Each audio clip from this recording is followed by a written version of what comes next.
So आज आहे day 8 आणि आज आपण इन्स्टॉल करणार आहोत पिक्सेल लॅबमध्ये मराठी फॉन्ट्स. 150+ मराठी फॉन्ट्स मी तुम्हाला बिलकुल फ्री देणार आहे. फक्त तुम्हाला डाउनलोड करून इथे इन्स्टॉल करून घ्यायचे. स्टेप बाय स्टेप तुम्ही फॉलो कराल तर नक्कीच इन्स्टॉल करायला इझी पडेल. फर्स्ट स्टेप आपली अशी असणार आहे की जे कमेंट सेक्शन ओपन करायचे तुम्हाला. कमेंट सेक्शन ओपन केल्यानंतर इथे कॉपी करून घ्यायचे. कॉपी करा जे तुम्हाला डिस्क्रिप्शन कमेंट बॉक्समध्ये जी लिंक दिसेल ती, आणि इथे जाऊन क्रोमवर पेस्ट करून घ्यायचे. क्रोमवर पेस्ट केल्यानंतर इथे तुम्हाला असं स्क्रोल डाऊन करून डाउनलोडवर क्लिक करायचे. जनरेट डाउनलोड लिंकवर क्लिक करून डाउनलोड करून घ्या. त्याच्यानंतर तुमची जे डाउनलोड झालेलं असेल झिप फाईल ते इथे मराठी झिप म्हणून असं दिसेल. तो त्याच्यावर क्लिक करून तुमच्याकडे कोणतंही एक्स्ट्रॅक्टर म्हणजे फाईल मॅनेजर असेल त्याने तुम्ही झेड आर्चिवर वापरतो, झेड आर्चिवर मी यूज करणार.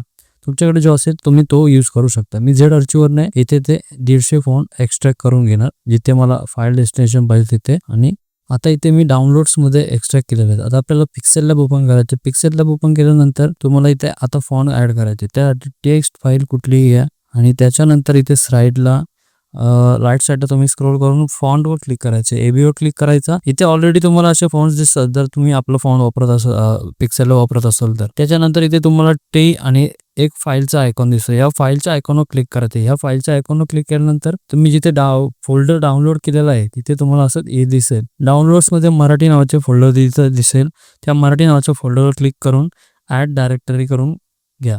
त्याच्यानंतर तुम्हाला इथे सर्व फॉन्ट्स मिळतील. आता ते फॉन्ट ॲड झाल्यानंतर इथे एक मराठीत तुम्हाला इथे युनिकोड पॅड तुम्हाला लागणार नाहीये, हे ॲडव्हान्टेज आहे. आता समजा आपण हे नाव घेतलं आणि एबीवर क्लिक केलं. त्याच्यानंतर माय फॉन्ट्सवर क्लिक करायचे.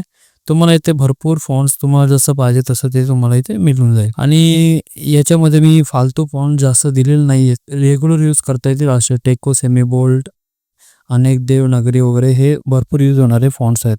तुम्ही चेक करा आणि तुम्हाला जे आवडतात ते फॉन्ट यूज करा. तर आजच्या व्हिडिओमधून तुम्हाला काही शिकायला मिळालं असेल तर नक्कीच आपल्या चॅनलला सबस्क्राईब करा आणि इंस्टाग्रामवर पाहत असेल तर फॉलो करायला विसरू नका.